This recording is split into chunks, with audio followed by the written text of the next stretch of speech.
This computer mouse used to be great, but now the plastic has turned into this tacky, sticky goo. Same goes for the handle of this umbrella and this solar-powered flashlight. So many tech gadgets nowadays are covered in plastics that degrade over time and make the product unusable. I recently did a video about using gasoline to clean that surface off, but in the comments of that video I got hammered by so many people that said that that was an idiotic idea and there were so many better solvents out there. So in this video I'm going to put those solvents to the test. We're taking the top recommendations from you guys and we're going to compare them against gasoline and see which really works best at getting your gear back into action.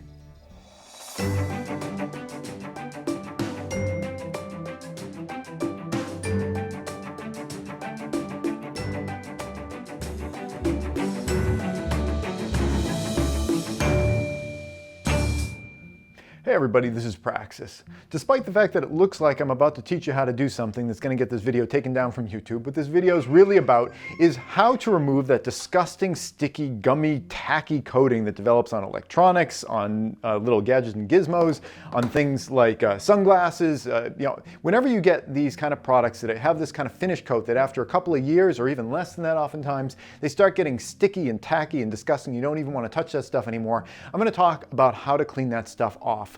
I recently did a video where I talked about gas as being something you could use. I searched for decades trying to figure out how to do this, and I accidentally chanced across the idea that gas could work for it. I'll share a little bit later in this video how I stumbled across that, but I made a video about that immediately because it took me so long to just figure that out that I wanted to share that with as many people as possible. And a lot of you guys are really appreciative of me having put that out there because this has been a big thing for a lot of us. We get these things that we love using and then suddenly they just degrade in our hands, and it's been really frustrating for so many people. So people appreciated my sharing that. A lot of people really hated the video and shot it down because the video was at 3 minutes was just too long.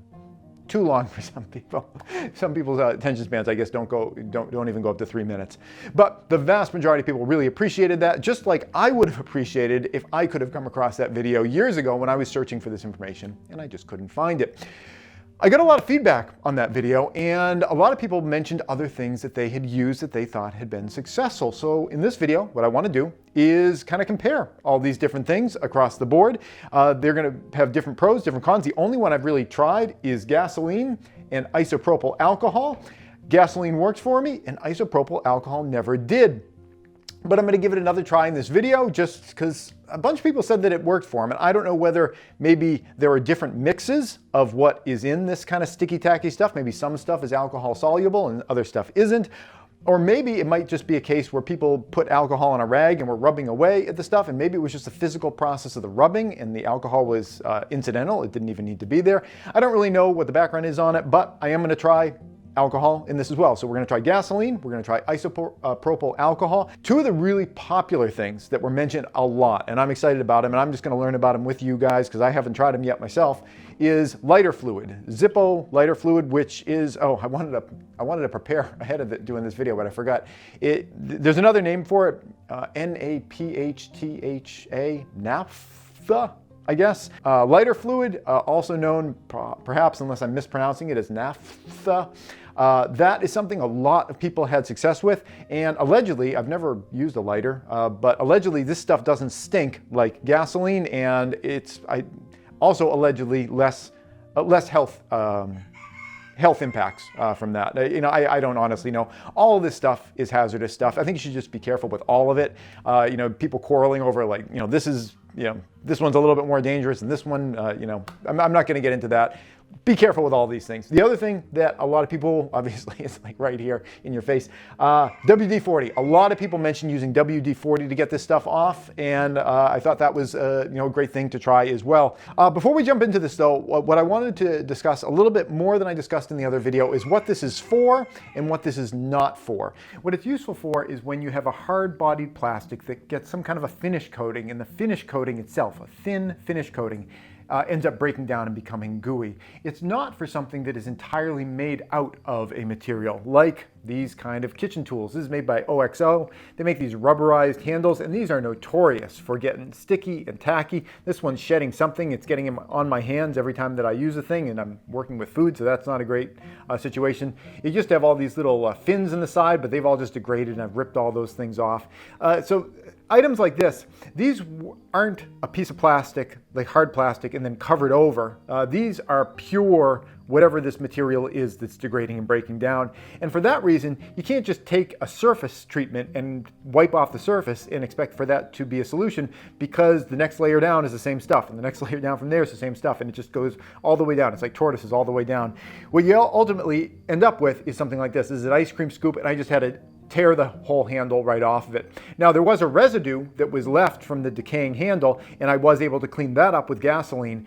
But on items like this, where the entire material of whatever it is that you're talking about is this disgusting, degrading stuff, you know, you end up having to just remove all of it and then replace it with something else. Just wiping the surface of it isn't going to solve your problem for you. Here are a couple of things that I treated in the other video. This is a pair of binoculars. These are made just with a regular plastic. I was able to take the finish coat off, and now it's a nice, perfectly smooth, totally comfortable in my hands tool to use. I also had to treat the bag that it was in because they were sticky. It had gotten stickiness inside the bag, so I treated the inside of the bag. This is all with gasoline.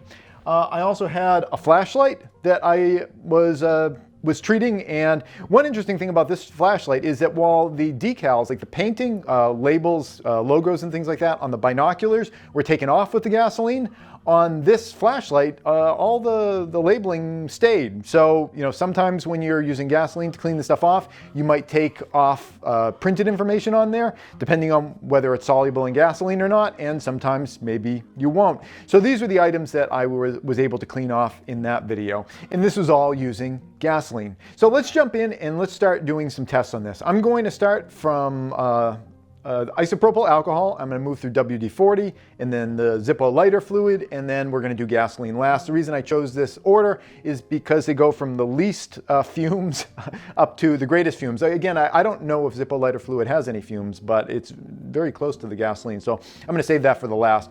So we're going to start with the isopropyl alcohol, and I've got this 50% mix of it here, and I've got a cloth to put it on. Now let's talk a little bit about PPE. PPE is personal protective equipment, and for this I'm going to be wearing one rubber glove on the action hand. You also could consider, especially if you're using gasoline, to wear a respirator. This is a P95, but you could wear a P95 or a P100 respirator. That's going to filter out some of the fumes because, you know, I don't argue the fact that gasoline, it's a harmful, toxic substance, and you don't want to have a bunch of that going into your body, either by absorbing into your skin or by going into your lungs. So, you know, you should be cautious with it. I'm not going to use the respirator during this video. I'm going to take a hit for the team just so you can hear me a little bit more clearly. But if you were going to do this, I would suggest doing this outside. I would suggest doing this with a respirator. I would definitely suggest having a glove on. And if you do decide to use gasoline, you got to remember, you know, I didn't put a lot of safety warnings in the other video either, because I'm like, it's gasoline. Everyone knows that gasoline is dangerous, but you know, maybe not everybody. Gasoline it's flammable, if you didn't know that. The fumes can be flammable. The last time I worked with a bunch of gasoline in an enclosed space, this actually relates to my little accident oops story where I discovered this might be useful for this. There was electricity running to that space. I killed the breaker running to that space, because if somebody went in and flipped a light switch, you can get a little spark, a little arc inside the light switch. It could ignite the whole thing and, you know, blow the whole shed that I was up apart. So you got to treat this stuff with respect, because it's dangerous. I figure everyone knows that, but maybe not everybody knows that. Okay, so starting with the alcohol, I'm going to put a little bit more on here. Being 50%, it didn't evaporate super fast. The higher the percentage of alcohol, the faster it's going to evaporate off on you. In fact, that's one of the tricky things about when you get into the higher percentage alcohols, is they evaporate off really fast. Okay, so I'm just doing a little swirling motion here. And yeah, I don't know, maybe so far so good. It's feeling a little bit less tacky, but that could just be because it's wet. I mean, it'd be nice if isopropyl works. I know that I've definitely used isopropyl alcohol in the past on on other items, and it just didn't do anything at all. So there might just be different mixes. Put a little bit more on here. I should put this in a cup and then dip this into the cup so I'm not polluting back into the isopropyl, but I'm being a little sloppy here. Well, you know, this isopropyl, I don't know, maybe it is working in this case. It might be. I don't know. I'm open to the idea. I'm always happy when I can learn a new thing for the day. Okay, so I'll give that one more little wipe. It still feels a little bit gummy. And again, this might be a kind of situation where you would want to really let this soak a little bit longer. All right.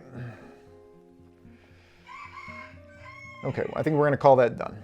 Okay, I might be done using the alcohol on the back of that laptop, but given the fact that it seems like it might be working, that suggests a degree of variability where some materials might be more susceptible to different solvents than others. So I wanted to revisit the alcohol on a couple of things that I had trouble with that didn't seem to be able to be cleaned with the alcohol, namely these binoculars that I've had for a while, which I cleaned with gasoline in the other video. There were some parts of these that I did not bother to do with the gas because they're near the lenses, and I was a little bit nervous around that, so we're going to go in there with the alcohol. And also, the surface of this hard drive has been tacky for a while. I've tried alcohol on this, and it's still been tacky even after the use of the alcohol. So we're going to try the alcohol on these two items and just see if I can get some different results.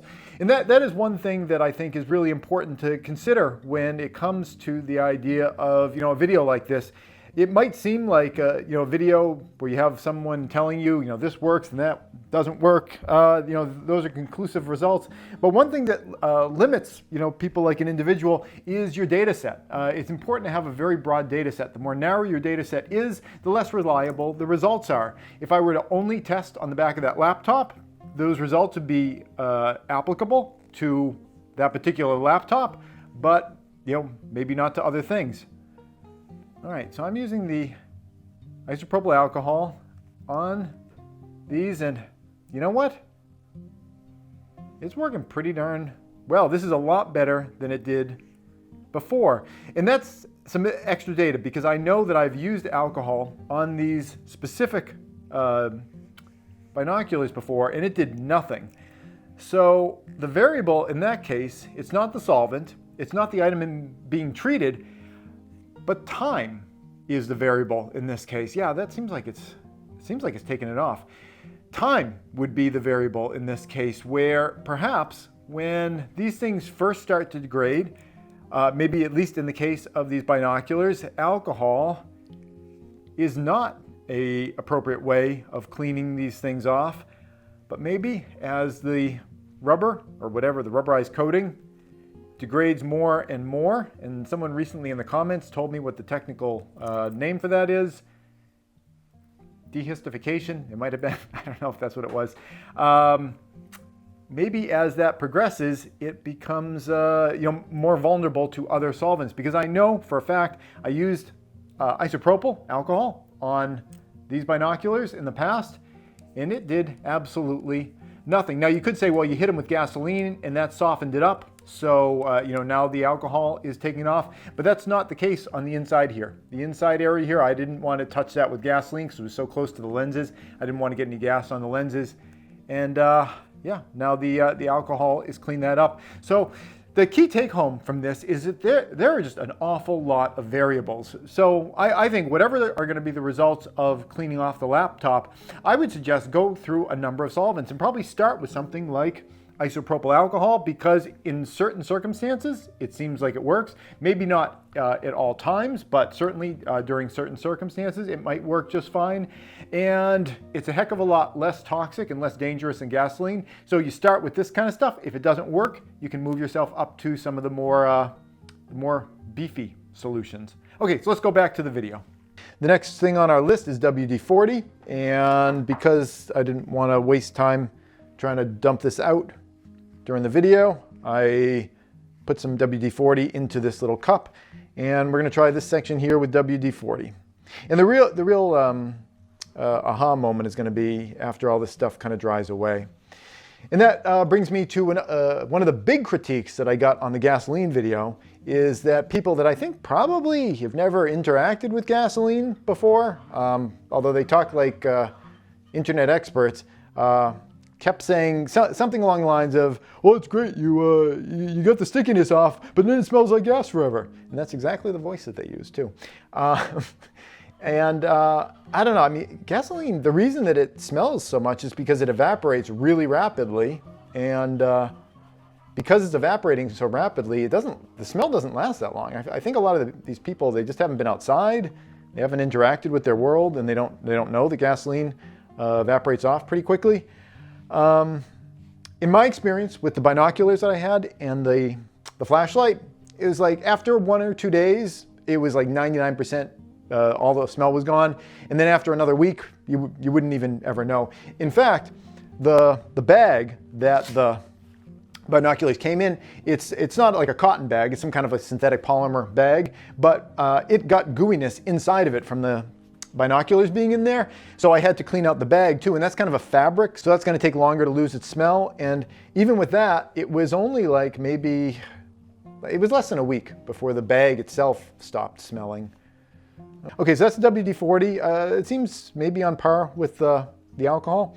So I'm going to just place that over here. Now the Zippo lighter fluid. I'm interested in seeing how this one works out. Other things that people tried were peanut butter. Someone mentioned peanut butter and having success with that. I'm not going to test peanut butter here because they described needing it to soak for some amount of time. And people also used physical. That smells. That smells. People were like, Zippo lighter fluid doesn't have any smell at all. I don't know. Maybe you lost your sense of, you know what Zippo lighter fluid smells like? It smells like the city. And a lot of people live in the city. It's like maybe they're like a fish in water and they stop smelling it after a while. Out here in the country, yeah, you can smell that. It's kind of a sweet smell. All right. Given its similarity to gasoline, I was thinking that the Zippo lighter fluid was going to work really well, but it's, I don't know, well, we'll find out at the end. Doing the same thing with all these, just kind of rubbing and seeing if kind of goop comes off of it. With the gasoline, it was pretty clear because I put it on, you could see the black from the binoculars coming off onto the rags. All right. It still feels, when you have a tacky substance and you rub a cloth over it, you can kind of feel that it's oh, I'm getting some blue on here. You can kind of feel that it still has kind of like some stickiness there. Now I wanted to jump away again to get a little bit more data on this item right here. This is a small portable hard drive and it's been tacky for many years. Now after the alcohol finally ended up working on my binoculars where it hadn't worked before, I thought, well, maybe the alcohol might clean this surface up. Alcohol is not enough to get this off. It's still tacky even after treating it with alcohol. So let's step this up. I'm presuming that maybe the gas would work, although you only know until, after you test. But what I'd like to do is test this out with WD-40 and with lighter fluid. So I've got some WD-40 in this cup right here. I'm going to put it on this cloth and I'm going to test the left-hand side of this with WD-40 and see what that does. So over here on your left, giving that a scrub, and we're going to see. And of course the WD-40, it does leave a little bit of a residue on there. It's kind of its point. Give that a good scrubbing there. Okay, I may come back to that afterwards, but for now that seems okay. And I'll use this cloth. This was my old gas cloth, some of the dry part of it. I'll wipe off the excess. Okay, so far it's it's hard to tell with WD-40 because it leaves that oily residue on it. So we'll see in a sec. And I want to try the lighter fluid also. So I'm going to put some lighter fluid on this rag that I'd used with the lighter fluid earlier, I believe. Okay, get that on there. I do like the ease of dispensing the lighter fluid. So lighter fluid now. You'll notice I'm not going with the gloves because I'm not going to be doing gasoline here. All right, and lighter fluid over this side. I'm hoping one of these will work. I know a lot of people were ripping into the other video because of the health impacts of gas. Yeah, gas is toxic.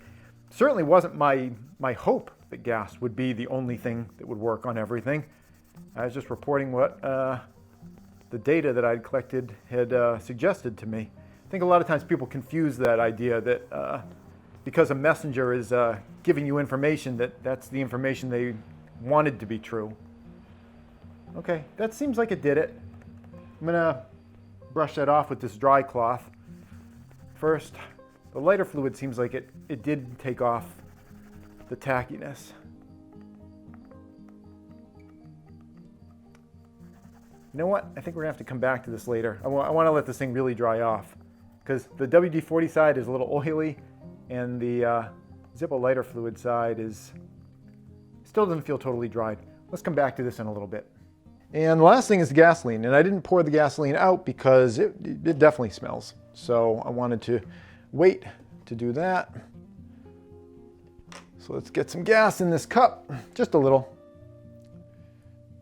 And again, you don't want to be smoking. A lot of people joked about, don't smoke while you do that, and I joked back, maybe you should never smoke. I think people complaining about like the health impacts of gasoline and saying it'd be a problem if you're a smoker. Like, if you're a smoker, like, there's some pretty low-hanging fruit there that you could implement in your own life for health benefits. Okay, cool. So gasoline, again, this would be a real good time to have that respirator on, but all this stuff is hazardous. All right, gasoline on the rag, going on here. This definitely has a different feel than the other things. It's gone right to being smooth. It doesn't have any of that kind of like scraping over a rubbery surface. Apparently gasoline as a cleaner is not at all uncommon. Lots of mechanics will use gasoline to clean off engine parts and things like that. So I guess it's not super novel. I'm going to mention my story about why I thought to even use gasoline. We get termites in our house, and I've never dealt with termites before. And because of that, I didn't really know how to deal with them. I had been looking recently into different ways of making your own wood treatment types of things for pressure, kind of sort of home DIY pressure treating of wood. And one of them was using diesel fuel and old motor oil mixed together, and it kind of make like a stain from that, and you can use that to treat wood so critters don't want to chew in it. So all I really had was gasoline, and I had termites eating apart part of my shed, the shed that I said that I was in. And I was thinking, well, as long as I don't ignite the place up, I think I'm gonna use gasoline. And gasoline worked really, really well for killing the termites. Just killed on contact, all the fumes killed them. I was wearing respirators for that. I turned off the power to the shed, and it worked super, super well. It got rid of the problem. It was not the best way of doing it, and I would highly recommend other ways of approaching that problem. In fact, I'll make a video later on my channel about specifically what I did related to the termites. But the reason that I learned that gas might be good for dissolving things away is because I have foam insulation around my shed, and the gas that spilled down out of where the termites were into the foam insulation completely dissolved the foam insulation away. And it got me thinking, well, if gas can dissolve that kind of plastic, I wonder if it'd be effective for this type of thing. And if the chickens would stop clucking, maybe you'd hear it, it's squeaky clean. Okay, so it's been a while, and even after letting the surface dry off, the Zippo lighter fluid side and the WD-40 side still feel like they've got a little bit of a tack to them. So I think you can probably guess what I'm going to try next, given that I have a rubber glove on. I'm going to try popping some gasoline on here and see if that will take off what is here. So this is the rag I was using for gasoline. I'll just put a little bit on here. My preference, like any sane person, is that the least harmful material as possible would be functional here. So I don't like the idea that gasoline oftentimes seems like it's the only thing that really, really cleans things down super well. It's not the way I would like the world to be. It just might be the way that it is. All right, going all over that. Of course, I don't have a glove on the other hand, and I'm handling this thing, although the gasoline, it really does evaporate off really quickly. Okay, yeah, the gasoline finished it off. The gasoline got the rest off. Now it just feels like regular plastic. So yeah, well, a lot of these other solvents do seem to, work pretty well. Certainly I don't give them zeros. The gasoline seems so much stronger. Now, are there things that aren't lighter fluid and aren't WD-40 and aren't gasoline that might be kind of the best of both worlds, where you have a really effective product and it doesn't have all the health impacts of gasoline? Maybe. Let me know in the comments below if you think you know of one of these. I'd like to stick to things that are easy for people to source. People have mentioned something called pharmaceutical petroleum or pharmaceutical gasoline or something like that. I think it's used for, what was it used for? I forget what they said it was used for. That's not the kind of thing that I feel like I've run across in like every corner drugstore. So I'm trying to stick with things that people generally have access to. Believe it or not, a lot of people complain that it's like, how are you gonna get gasoline?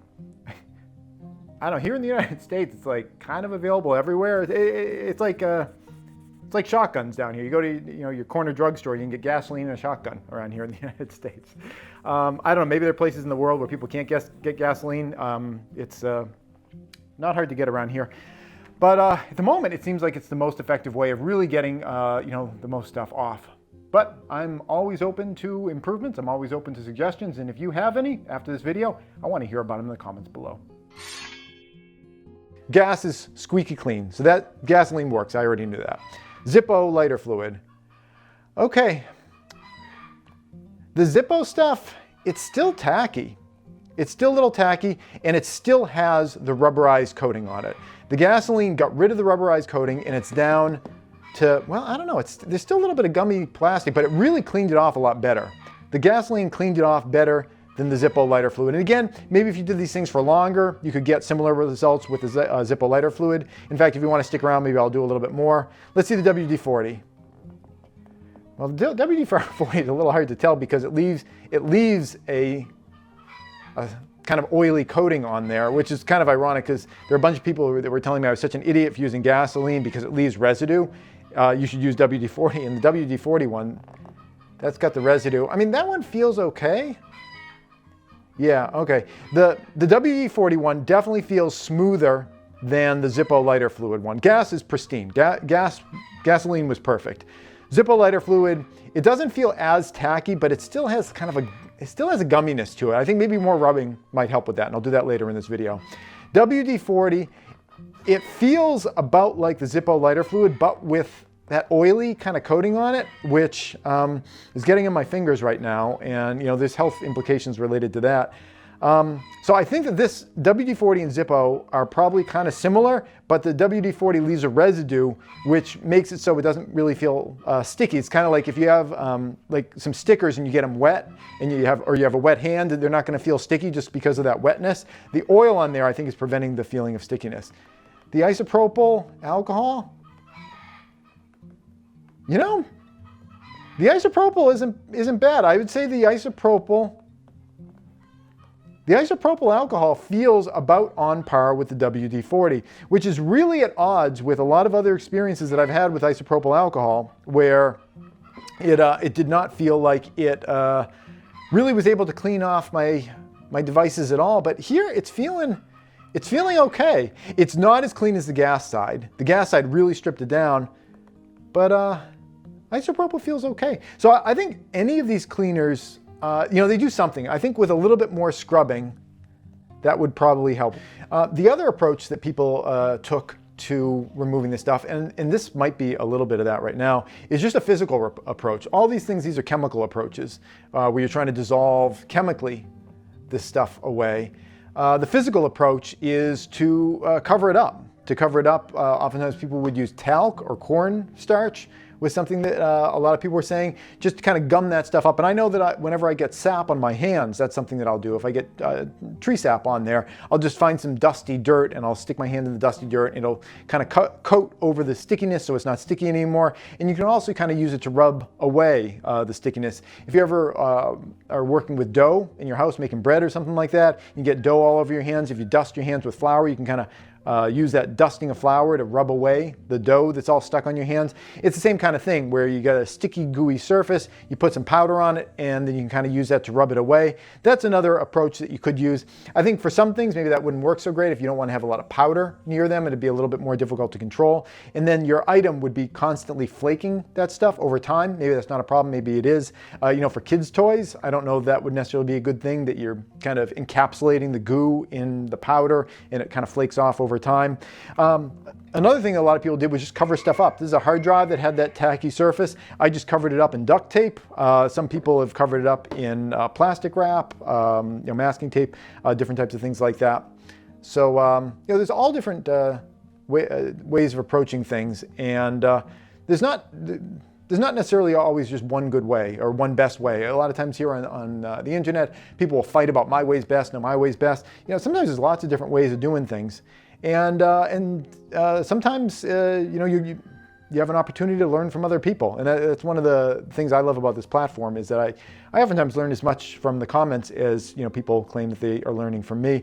And I gotta say, the isopropyl alcohol, it's feeling really great. I mean, that and the gasoline are kind of on par with each other. And I can't explain that because I've used isopropyl alcohol a lot of times in the past. On those binoculars in particular, it did absolutely nothing for me.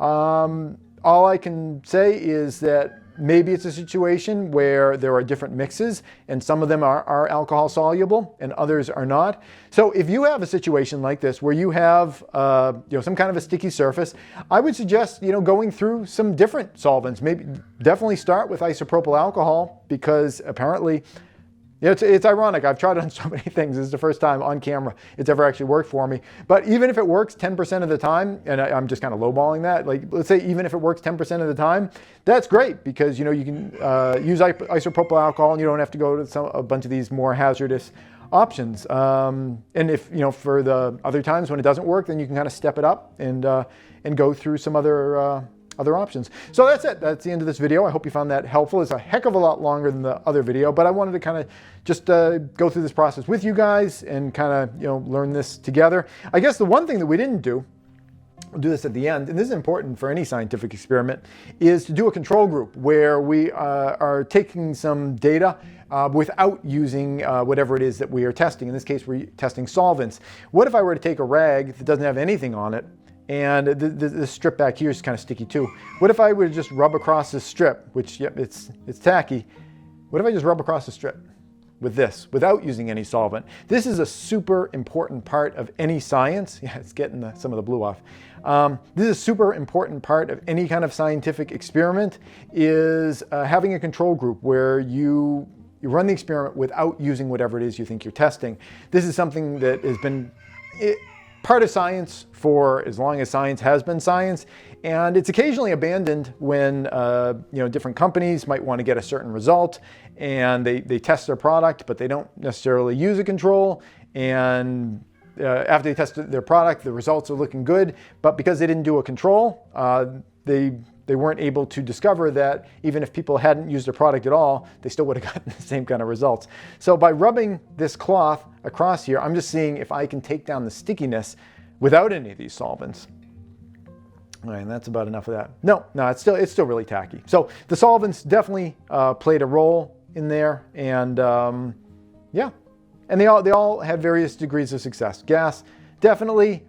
Zippo lighter fluid, still some gumminess in there. WD-40, I think it's probably the same as Zippo, but it's covered in this kind of oily coating that's problematic. If that's going to be on your tools, you'd want to buff that off afterwards. Take some dry cloth, get that off, because that stuff gets on your hands, it gets in your skin, it soaks into your body. And I know people don't like to think about those things. You want it like, I've got these products and, they're sold in stores, so they must be safe. The more of the stuff you have in your environment, the more problematic health outcomes are. That's why major companies at this point are forecasting that cancer in men is going to double by about 2050, because Well, I'm just speculating here. It might be because we have so many more carcinogenic materials out in our environment. Maybe we're having more cancer because there are more carcinogens that are out there that are getting into people's bodies. And you know, all these types of things, they can lead to problems like that. And I'm not impugning any one of these in particular, but just whenever you get into synthetic chemicals, you know, you don't know what that interaction is going to be like in your body. So the more you can minimize it, the better. And that's why I like the isopropyl alcohol. Start with isopropyl alcohol if you're doing it. But I know it doesn't always work. And so far, I've had 100% success with gas, but you know, maybe there's some things that gas won't dissolve off either. Whatever you do though, spot check first. You don't just put the stuff all over everything. Check a small area, because you wouldn't want to like completely dissolve away like the whole material or whatever like that if you wanted to just get a part of it. So you know, whatever you're going to do, just check a small area first. That's it, and thanks for watching. Please subscribe for new videos all the time, and if you'd like to support this channel, you can do so either through Patreon or PayPal.